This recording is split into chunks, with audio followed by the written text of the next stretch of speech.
This is the Calabash TV, and we're happy to welcome to our studio, no stranger, Mr Etienne. Steve, welcome to Calabash TV. Thank you very much. I see from Luton, England. Luton, England. And Castries, St. Lucia. Castries. And you're here in good time because I'm not sure what the weather's like in London at the moment, but I'm sure it's not anything like here. No, it's cold and it's getting worse. It's getting worse. So you get a chance to enjoy a little bit of the... Oh, we certainly have. Certainly good to see you, Steve. It's been a long time. It's been a while. Yes. And I know you're here for a particular reason as well. We'll talk about that in just a little bit, and also talk about what we normally discuss when we meet in terms of the industry, the fraternity, and your own thoughts and ideas and so on. But first, there was a press release that was put out today, coming from Steve Etienne, Stevenson Etienne.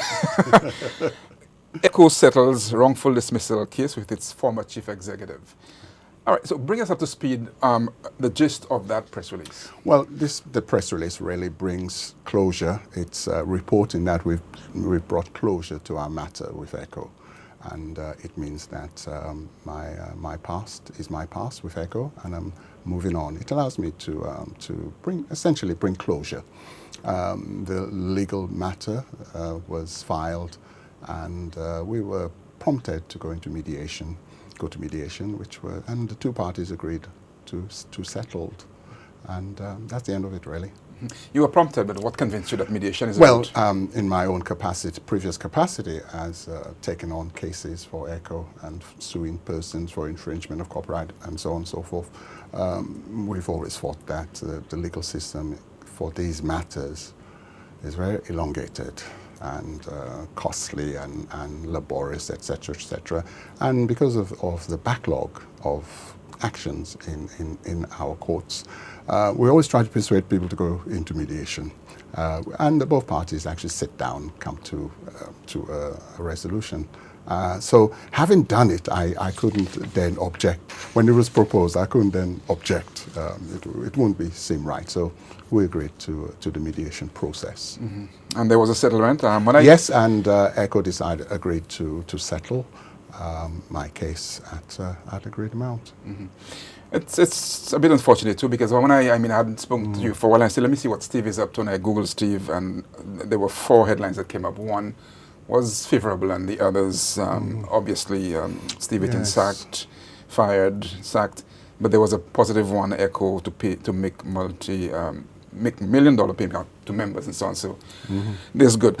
I'm sure there are lessons as well learned from this. There are lots of lessons to be learned if one is prepared to take them on board. Yes, and certainly for the membership, they need to take care of their business, their affairs. They need to guard their content far more. They need to be more conscious of the use of their content and how to get royalties for their works, and who is in charge of looking after their welfare.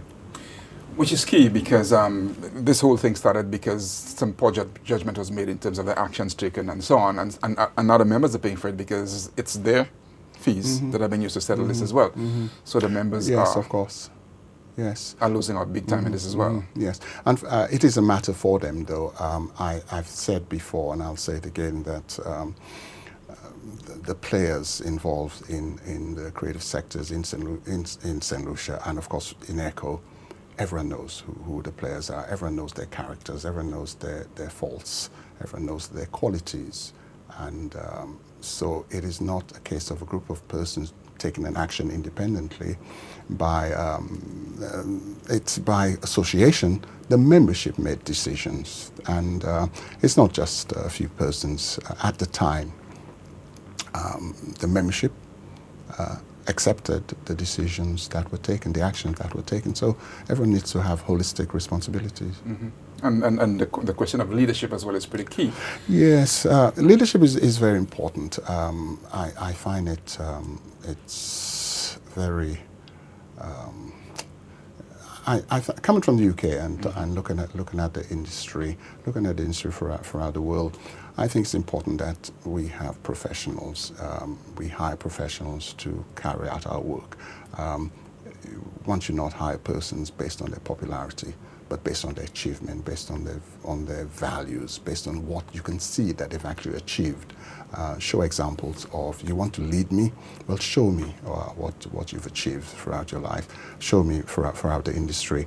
I have a real issue with a manager, with my manager, for example, an artist manager, having to farm a lift from the artists themselves. I find that an issue. I find it challenging when a manager of an artist, for example, just hasn't got the means and the wherewithal to support that artist. And I think professionalism needs to come into the market. Mm-hmm. You headed ECCO for a while, and you've had the experience of leading that organization and representing. What now that you've moved on, what are the directions you wanted to focus on? And I'm concerned more about now members' benefits and so on. Right. I've said that I've terminated, my relationship with ECCO is terminated. I don't really want to give advice.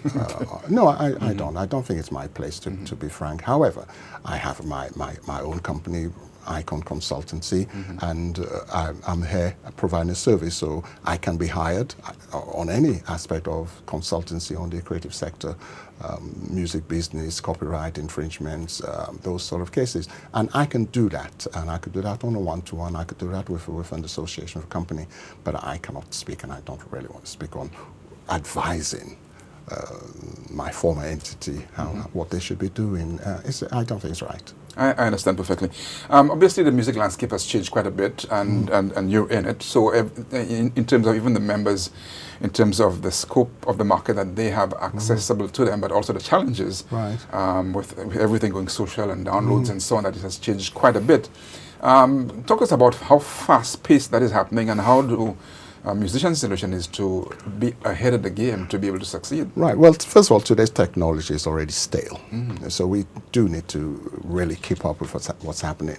Social media has changed the way music is sold, the way music is promoted, and so on. The old ways of writing music, producing a CD, send that CD to radio stations, so those days have gone. You don't really need middle persons as such. You could set up your own. You could set up your own sites. You could link in on all the Twitter, all the apps that's available. You can promote yourself. What you must be cognizant of is, if you want to make money in the business, you don't make music specifically for yourself. You make music for the market. It's like any product that you have. You want to send it out to the market. So it must be consumable. it must be, and of course, it must be musical. It must be simple. Music has always been a simple art form. Great melody, great lyrics, topics that is universal. I always refer to Bob Marley. Bob Marley wrote a lot of songs about equal rights, human rights, conditions, and so on. That is something that can be embraced in any community in any part of the world. And as you can see by the result, it is. Whether it's in Japan, whether it's in Sweden, whether it's in Kingston, or Castries, it is consumable because it has some simple messages, some simple melodies, and things we could equate to. We often have an issue with country and western music. Country and western music, again, it tells a story, and it does not annoy or aggravate anyone. Many times you listen to a piece of music and you really want to switch it off because either the language or you cannot pick out the lyrics or the melody. It doesn't consume easily, or as we say, it doesn't eat nice. And I think music we've got to find out what is out there. But the technology allows that. You could do a little 15-second clip, put a visual to it, and send it out there, and let the consumers decide, not you.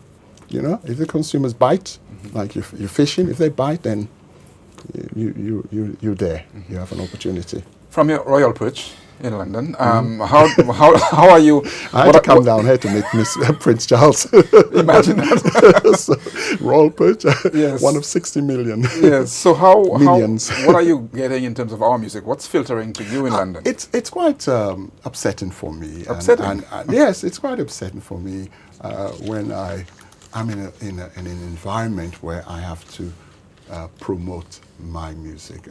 Sorry, St. Lucian music. And I often start with the question, what do you know of St. Lucian music? What artists? And it's very difficult for the wider community to find me, an artist. If you're in the diaspora, it's different. If you're in the St. Lucian diaspora, everyone knows Pele's music, and now it's Christmas just gone. Then Lucian Parrot. Poinsettia Blossom. So those classics have survived. All those classics have. But generally speaking, apart from Boo, who is to some degree internationally recognized, the St. Lucian product is unknown, and I don't know why that is. I have various views why that is, and I have various ideas of how we could turn that round. But it is unknown, and I do get upset. Oh, So St. do Lucian, we have what to music? We need to fix that somehow. You say you have some views. You want to give us at least one. I know we can't afford to pay Icon, but I think we need to stop writing music for ourselves. I qualify that. If we're happy writing music for ourselves, that we're going to jump up, fine, and do. Well, it depends on your but business if we model. want to, Yes. but if it's going to be a business and we want to make money, then we need to fundamentally stop writing music for ourselves. But learning about lyrics, about compositions, about melody lines, about the pace of the music, the tempo of the music, and so on and so forth. We need to look at what the world is consuming and feed them what they require. Obviously, with a St. Lucian touch. Reggae in Jamaica is totally different from reggae that's produced in Martinique and other places, for example. They always have to be your touch. That's something that tells you it is a St. Lucian product. But it should not be totally drift from what's being consumed. But St. Lucia has a very interesting environment in terms of its music. Yeah, we have an opportunity. We have a vibrant mix. We have the Creole. We have the English. We Caribbean. So we have the reggae. We have. But is that to our advantage? Because everything we have, we'll talk about the genre segments in a while, but most of our music is influenced by some other source. So reggae, soca is not us. We have our folk, which is unique, but that is not getting much attention. No, it's not. Again, I seem to recall many years ago in the early days of HMS, I'm sure it was HMS, it wasn't ECCO, Crispin Duvet wrote a paper on the development of a St. Lucian music industry. And he looked at it catalogued all the different components that was needed to build that industry. Looking at the writing, looking at the production, the recording, looking at the subject matter, looking at the components that entities such as ECCO being just one of them, to all the other 6 or so, or 7 or 10 other entities that needs to be developed alongside ECCO to develop a music industry, including export agencies and so on and so on. And unfortunately, that has never really been picked up by an umbrella organization and say, okay, let's make it happen. So everyone goes off on their own vibes, and the Denry segment, for example, I would say it's on its own vibes. Again, it has elements of West African culture in it, which is fine. Music is, that's fine, and the melody has a lot going for it. The lyrics and the audibility of the lyrics is challenging for the rest of the world. But for its own sustainability, it has to address that as well. Well, there you are, and that's what the business of music is all about. You need to be able. What do I need to do to then resegment music to make it, to take it to the market? Okay, look at what other sounds is happening, what's being consumed, how we can hold on to what's inherently ours, and how to produce something that will, that will be the kids in the UK, for example, the kids in Paris, because kids buy music, and we don't really. Or they download it. They buy it in a form. They consume it in a form. Yes. So what we're saying here is the writing is one of the key. Writing is key. It's key. It's key. Because that's what music is about. It's something that you're saying, is that, like you mentioned, about the country and western, is the story that you're telling. Right. And so I think one of the missing elements, obviously, is in the writing. But we from a country have excellent writers. So obviously it's something that we need to. Yeah, we certainly do. And yes, especially now that the written words, the lyrics are also important. It's very rare in the UK for a song to be played without you being able to pull up the lyrics. And the lyrics must make sense, and it must be lyrical, it must be understood. For it to be consumed, it needs to be. You must send a message that signifies Denry, but people can relate to it. They could understand and fall and dance to it. I'm not sure if there is the School of Music, for example, focuses on writing. I know they're teaching about composition, how to play an instrument, and so on, performing. But I think one of the key things that I think we need to start focusing on, because it's a way of generating a lot of revenue, as you can tell from your days at ECCO and HMS, in terms of what writing generates for the market here and internationally as well. So in terms of... yes, I think the School of Music have an important role to play. They were someone that Crispin Duvet recognized as being important as part of the ecosystem. School of Music, the Folk Research Center. Schools. Yes, schools. Passionella Editor, which did some wonderful work in developing music in her time. And I, for one, miss her dearly. St. Lucia has lost a great icon. For the development of the music. Yes, I agree. They do have a role to play. I think you mentioned, well, we hadn't focused on the fraternity itself. Yes. As you know, or you may or may not know, I don't know how connected you are from your approach. Within a month, we had the launch of Balance and the launch of AMP, and so we've had a few agencies. And I know ECCO is, and we don't talk much about ECCO, but ECCO is there for its function as a collective, as a music rights lobby and so on. But in terms of the general, and from your own experience here, the general organization, because to be able to affect change, you have to be organized and you have to be serious about your organization. Yes, AMP is about 12 years behind. Behind its time in terms of when it ought to have come out. An organization such as AMP came out of a symposium. I remember that CDF and HMS had produced, and coinciding. I'm focusing a lot on the work of Crispin Duvet, but it came out of that document where you needed. There are other components still missing, apart from a producers association, musicians association, an organization dealing with performances, other aspect of the arts. All those needed to sit alongside the School of Music, alongside HMS, to develop, CDF as well. The others needed to, and I'm so glad that AMP has actually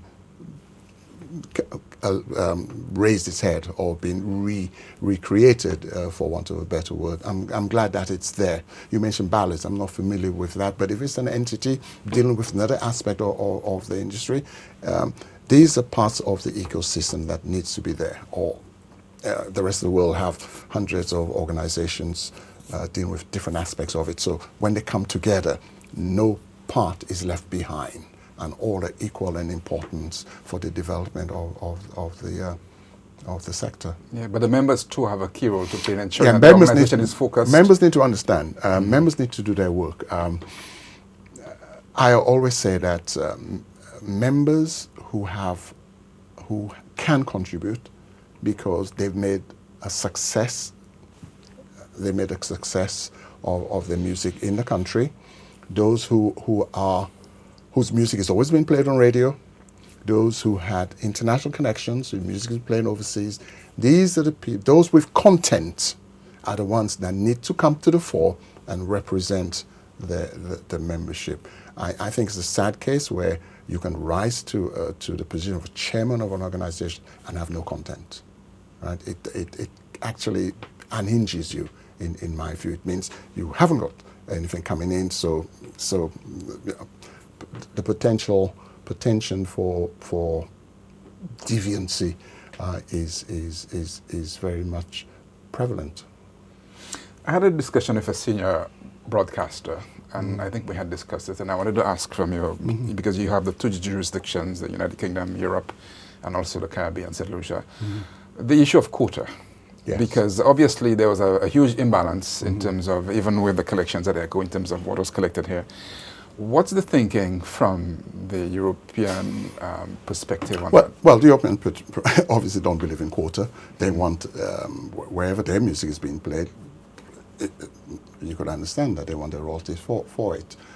Quota system is really to protect those who may not be able to reach the quota. And once upon a time, I was of the view that there ought to be a quota, there ought to be a percentage of local music being played. But I've kind of changed that thought, because I understand the musician's point of view. I also understand the broadcaster's point of view and the consumers, right? The argument has always been you telling the broadcaster what to play. Broadcasters have a relation with their consumers as well, their customers. So the quota may not necessarily be the right thing. However, the parties can get together to look at the content, to look at what's being consumed. I believe broadcasters ought to get involved in the publishing, in the marketing of the music. There is no reason why Calabash should not have a publishing company. Right? You have your studios. People can come and record. You have content, which you own the certain rights to. The creators are not powerful or strong enough or have the wherewithal to market a product, but you may be able to, right? You may be able to give opportunities for the song to be played, and the collecting agencies will license you. And if you have ownership of it, the chunk of the royalties you pay the broadcasters will come back to you as a publisher. But you will also be doing the job of promoting local content without it being enforced upon you and get you angry and get the DJs vexed and so on and so on, which is what happens. No, but and does not happen anywhere in the developed countries. Well, I mean, there's quota systems in France and a few other places, but in most of those countries, I'm not sure under WTO rules. But in most of those countries, the quotas are inbuilt, because on a French radio station, you'll most likely get more French than any other country. Right. So the quota is inbuilt, and it's more difficult for any other genres to get through. So they don't need a quota per se. But in a case like in our case, where it's like a dumping ground, where everything is being saturated with everything else but St. Lucian music, shouldn't there be some kind of a protection? Because keep in mind, a broadcast station is given a license to operate. It's treated as a business, but there's also responsibility you have to national development. I shared those views once. As I said, I do not share those views anymore.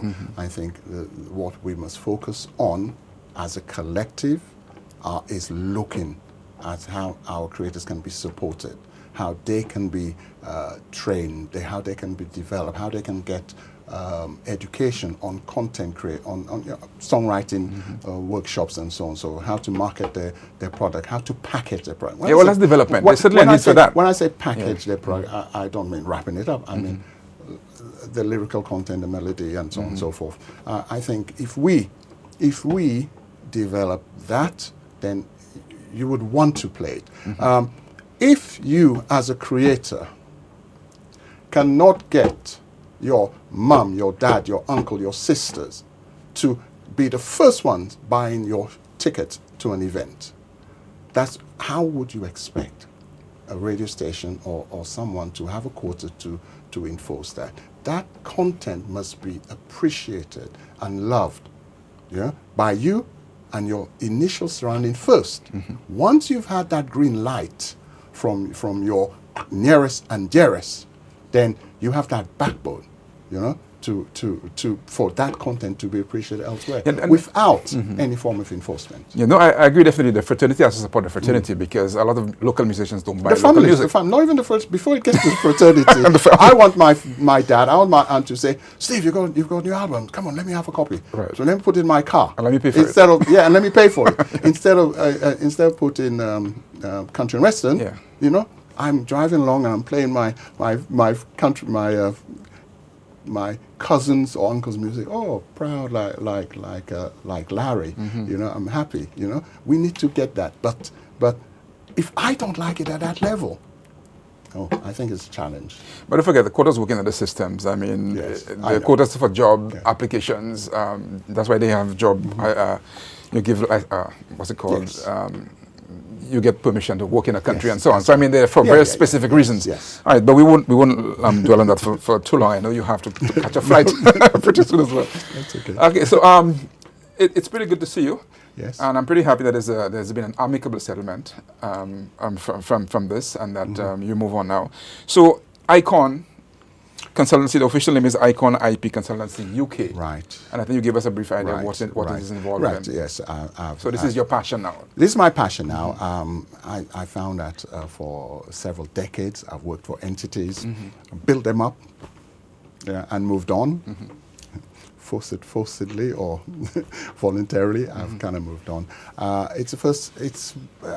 Although I've had companies in the past, but it's an opportunity for me to work for myself, develop an organization that my wife and I are shareholders of, my children can be part of, and my associates around the world can play a part. It is obviously IP, intellectual property consultancy services, where we provide IP services to all those involved in IP, those who are creators, small businesses who have a product that they want to protect or they want to have developed, or writers or media houses who want IP knowledge, who want IP consultancy.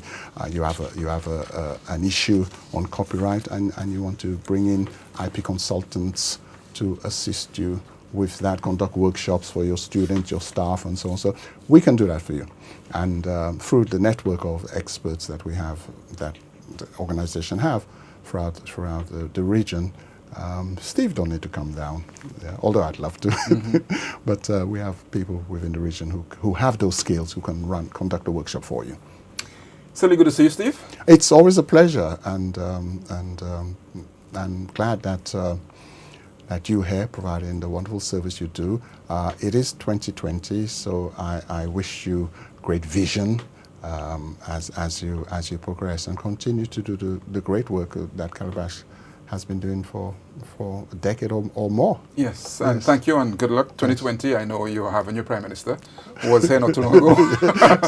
so I understand. Yes, so you have quite a challenge for 2020 as well. Yes, and Brexit is happening. Yes. It's from this month, it's happening. Yes, it's meant to be happening. So good luck with that as well. It will happen. I'm not sure what will the fallout be, but we are... the UK will. A very quick question: Is it likely to have any impact on music rights in the UK and Europe? Well, there are lots of treaties between lots of copyright treaties that exist between the European countries, particularly when it comes to internet content. Content being shared, licensing of sporting events, general licensing of content, and those treaties may have to be shelved and new ones written, excluding the UK from them. So it can be gains, it can be losses, but certainly for intellectual property, we need to revisit the treaties and agreements that currently exist. So what does it mean for, pardon my ignorance on this, but like Eurovision, is the UK out of Eurovision completely now? No. Even though if you talk about Eurovision Song Contest, England will continue to be at the bottom. At the bottom because for some reason everyone gangs up against the UK. Oh boy. But that will continue because that's an individual business thing. Business will go on as usual. And the sporting fraternities, European football. The everything. contracts between media houses for their intellectual property content may need to be redrafted and so on. I think there was going to be more control by the creators about the value of their content. There's been big, lots of discussions and meetings about the value of content and the sharing of content, the downloading of content. A lot of these will have to be redrafted. But it's an opportunity for us in the Caribbean to revisit our agreement with the UK, and I urge all those concerned to jump on the bandwagon and find out if a door closes, it's an opportunity for other business to grow. You know, as the English say, as the British say, where there's muck, there's brass. So something has collapsed, but it's an opportunity for us, and we just need to find the right niche and speak to the right persons. Steve, I appreciate your time. All the best. Well, my pleasure. Thank you very much. Okay, good. This is Calabash TV. We appreciate Steve Etienne, who's been here to have a short chat with us, and also I'm sure we'll have a continued conversation with Steve. Thank you for viewing. This is The Reality Show.